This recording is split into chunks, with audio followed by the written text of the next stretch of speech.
রাদিয়াল্লাহু তাআলা আনহু, ওমর রাদিয়াল্লাহু তাআলা আনহু বিশ্বনবী সাল্লাল্লাহু আলাইহি সাল্লাম যখন মূর্তিদেরকে আরব পথলিকদেরকে বলতো, ও আরববাসী, তোমরা মূর্তির ইবাদত করিও না, আল্লাহ ছাড়া কারোর সামনে মাথা নত করিও না, কাবা থেকে 360 মূর্তি তোমরা সরিয়ে নাও।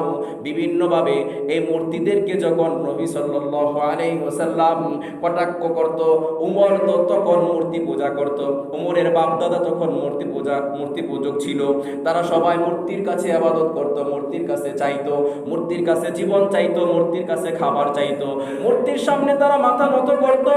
সকাল সন্ধ্যা দুপুরে তিন বেলায় গিয়ে তারা মূর্তির কাছে মাথা নত করত। উমর রাদিয়াল্লাহু তাআলা আনহু এভাবে যখন ইবাদত চালাচ্ছিল, বিশ্বনবী এই মূর্তির বিরুদ্ধে যখন ওনার মিশন চালিয়ে যাচ্ছিল, হযরতে উমর রাদিয়াল্লাহু তাআলা আনহু রাসূলুল্লাহর বিরুদ্ধে ষড়যন্ত্র করতে লাগলো। ওই ষড়যন্ত্র করতে করতে একদিন রাসূলুল্লাহ সাল্লাল্লাহু আলাইহি ওয়াসাল্লামকে হত্যা করার জন্য তলোয়ার নিয়ে ঘর থেকে বের হয়ে পড়ল। হযরতে উমর রাস্তা দিয়ে তলোয়ার নিয়ে যাচ্ছে। হযরতে আবু নুআইম রাদিয়াল্লাহু তাআলা উমরের সাথে সাক্ষাৎ হয়েছে। ইতিমধ্যে আবু নুআইম গোপনে গোপনে ইসলাম ধর্ম কবুল করেছিল। আবু নুআইম বলে, ওহে উমর, তুমি কোথায় যাচ্ছ এমন ভাবে রাগান্বিত হয়ে? উমর বলে, আমি আজকে মুহাম্মদের মাথাটা তার বডি থেকে আমি আলাদা করে দিব। উমর এমন ভাবে ক্ষুব্ধ ছিল। ওদিকে আবু নুআইম বলে, কাকে তুমি মারবে আজকে? তোমার ঘরের খবর নিয়ে আসো, তোমার ঘরের কি অবস্থা, তোমার ঘরের খবরটা নিয়ে হযরত উমর বলে, আমার ঘরে কি ঘটেছে, আমার ঘরে কি ঘটেছে, তুমি গিয়ে দেখো। আবু নুআইম বলে, তুমি গিয়ে দেখো তোমার ঘরে কি হয়েছে। হযরত উমর নবী সাল্লাল্লাহু আলাইহি ওয়াসাল্লামকে মারার জন্য যে পথ দিয়ে যাচ্ছিল, এই পথ পাল্টি তার বাড়ির দিকে রওনা হয়েছে। তার বাড়ির দিকে রওনা হয়ে গিয়ে দেখে তার ঘরের দরজাটা আটকানো আছে। তার ঘরের দরজাটা যখন আটকানো, এদিকে বাহির থেকে কি যেন একটু গুনগুন শব্দ শোনা যাচ্ছে। এই গুনগুন শব্দ শুনে উমর ঘরের মধ্যে, দরজার মধ্যে কড়া নাড়তেছে। এদিকে কড়া নাড়তেছে, ঘরের ভিতরে ছিল তাহার বোন এবং তার বোন জামাই। তার বোন এবং বোন জামাই তারা দুজনকে খাব্বাব বিন আরাত রাদিয়াল্লাহু তাআলা আনহু কোরআন শিখাইতেছিল। প্রাইভেট পড়াইতেছে, কোচিং করতেছে, দরজা লাগায়া। পরিস্থিতি তো অনেক গরম, যে কোনো মুহূর্তে আক্রমণ হইতে পারে। এজন্য গোপনে গোপনে ইসলামটা, প্রথমে গোপনে গোপনে লুকিয়ে লুকিয়ে ইসলাম ধর্ম মানুষে পালন করতেছিল। আজকে কত খোলামেলা ইসলাম ধর্ম আমাদেরকে দিয়ে গেছে। মনে চাই না ইসলাম ধর্ম পালন করতে, মনে চাই না নামাজে আসতে, মনে চাই না টুপি রাখতে মাথায়, মনে চাই না দাড়ি রাখতে। কোনো বাধা নাই দেশে। বাধা আছে, দাড়ি রাখতে পারবে না, টুপি রাখতে পারবে না, পাঞ্জাবি পড়তে পারবে না, বাধা আছে। তারা গোপনে গোপনে কেমন ভাবে তারা কোরআন শিক্ষা করতেছিল। ওমর কিছুক্ষণ দরজা কড়া নাড়তে নাড়তে নাড়তে নাড়তে দরজা খুললো। দরজা খোলার পরে ওমরের প্রথম কথাই বলে, ওরে বোন, আমি যে বাহির থেকে কি শব্দ শুনছিলাম, এটা সমাধান আগে আমাকে দে। এই সমাধান যতক্ষণ না দিবি, তোদের সাথে আমার আপোষ হবে না। হযরত ওমর বলে, আমাকে তাড়াতাড়ি এই তথ্যটা দেয়, কিসের শব্দ আমি বাহির থেকে শুনেছি। এই তথ্যটা না দিলে তোদের সাথে দ্বিতীয় কথা হবে না। হযরতে খাব্বাব বিন আরাত রাদিয়াল্লাহু তাআলা আনহু আওয়াজ শুনে বুঝে ফেলেছে আয়েশা গেছে, আরবের মহানায়ক উমর এসে গেছে, আজকে আমার রেহাই নাই। দরজার কপাটের আড়ালে গিয়ে পলাইছে। কে পলাইছে? খাব্বাব বিন আরাত, যে হুজুরে পড়াইতেছিল ঘরে। কারণ এখন এমন এমন মায়ের আসবে, উমর তো কাফের, কোরআনের বিরুদ্ধে, রসুলের বিরুদ্ধে, ইসলামের বিরুদ্ধে। এখন এমন মায়ের দিবে, এমন অপারেশন উমর চালাইবে, বাঁচার কোনো উপায় নাই। এই ভয়ে আতঙ্কিত হয়ে সেই খাব্বাব বিন আরাত রাদিয়াল্লাহু তাআলা আনহু গিয়ে পলাইছে। পলালে কিছুক্ষণ পরে উমর তার বোনের সাথে কথা বলতেছে, কি হচ্ছিল দে আমাকে বল, কি হচ্ছিল ঘরের মধ্যে। এদিকে উমরের বোন জামাই গিয়া পলাইছে। উমরের তার বোনের সাথে কথা বলতেছে। কথা বলতে বলতে তার বোনে যখন কোনো উত্তর দিচ্ছে না, তখন হযরতে উমর বোনকে এমন ভাবে আঘাত করলো, আঘাতে তার মুখ দিয়ে, তার মাথা দিয়ে রক্ত বের হতে লাগলো। এই রক্তাক্ত অবস্থায় বোনকে দেখে উমরের ভিতরে মায়া হলো, দয়া হলো, বোন রে আমি তোমার কাছে, আমি এই কাগজটা কি আওয়াজটা শুনছিলাম, হয়তো কোনো তিলাওয়াত কোনো পড়ার আওয়াজ শুনতেছিলাম, এই জিনিসটা কি আমাকে একটু দেখাও, আমাকে একটু দেখাও, আমাকে একটু দেখাইলে আমি অন্য কিছু করব না, আমি শুধু দেখব। তো বোন কাঁদতেছে, বোনের ব্যথায় ব্যথিত হওয়ার পরে খাব্বাব বিন আরাত হুজুরে আবার মনে মনে কয় এখন বের হওয়া যায়।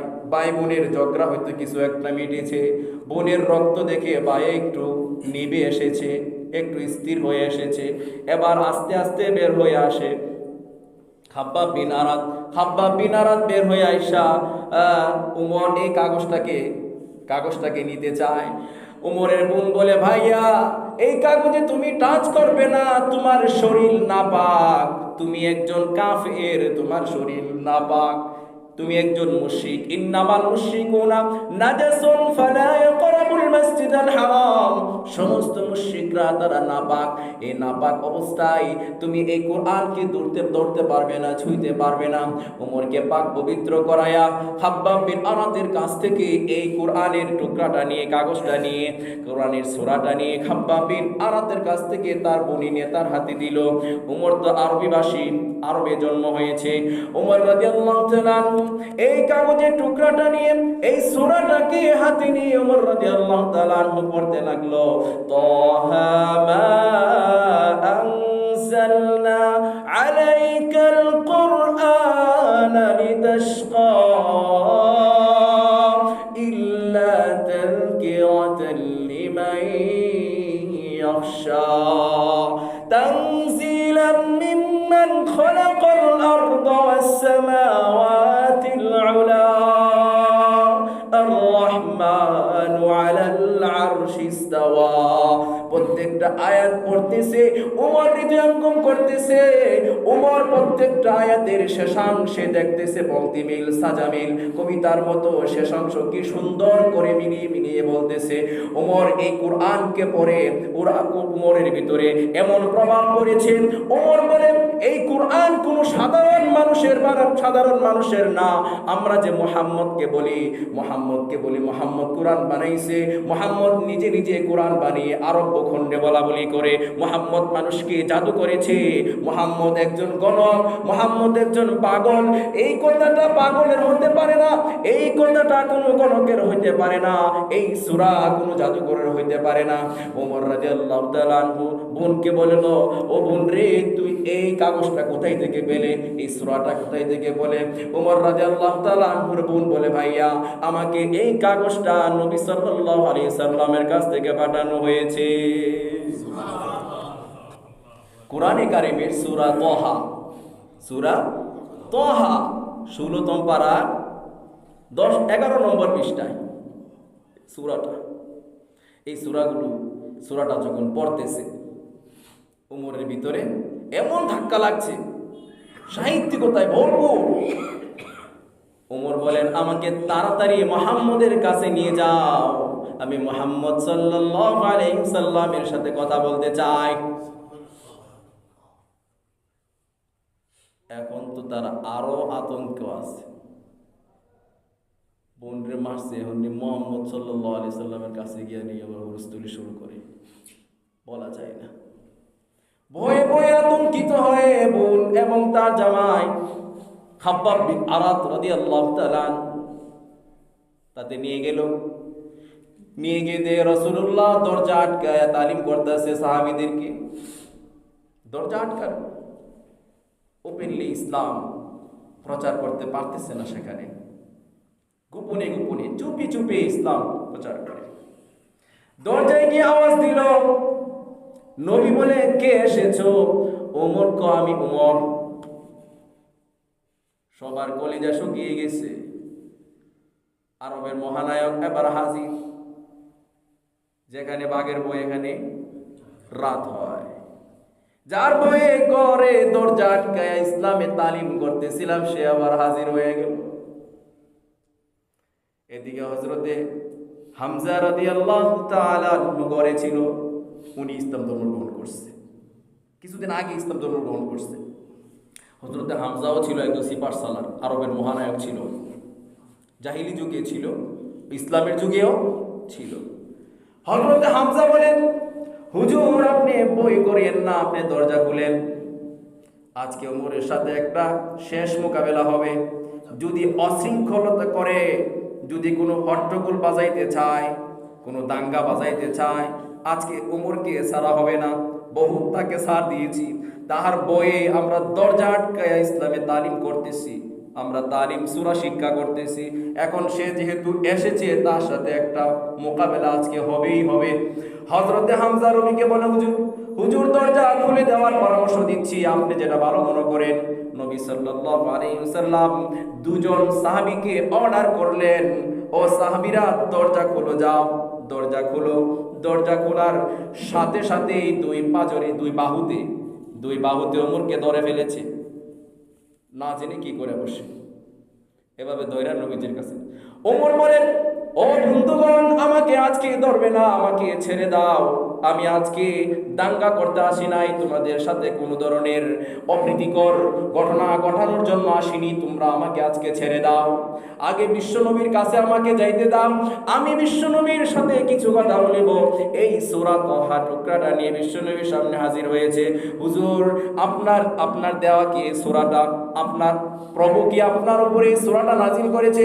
বিশ্বনবী বলেন, হ্যাঁ ওমর, আমার উপরে আমার প্রভু এই আয়াতটাই সূরাগুলো নাজিল করেছে। ওমর রাদিয়াল্লাহু তাআলা বলেন, হুজুর আশহাদু আল্লা ইলাহা ইল্লাল্লাহ ওয়া আশহাদু আন্না মুহাম্মাদার রাসূলুল্লাহ। শুনে রাখেন, আজকে এই জনতার সামনে আমি আজকে ঘোষণা দিচ্ছি, আমি এক আল্লাহর প্রতি ঈমান আনয়ন করলাম।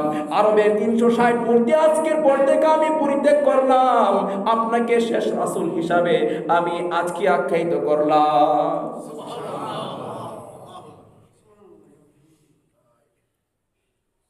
এই হেদায়েত, এই হেদায়েতটা কে দিয়েছেন? আল্লাহ সুবহানাহু ওয়া তাআলা এই হেদায়েতটা দান করেছেন। এই হেদায়েত তার কি তালিম করছিল?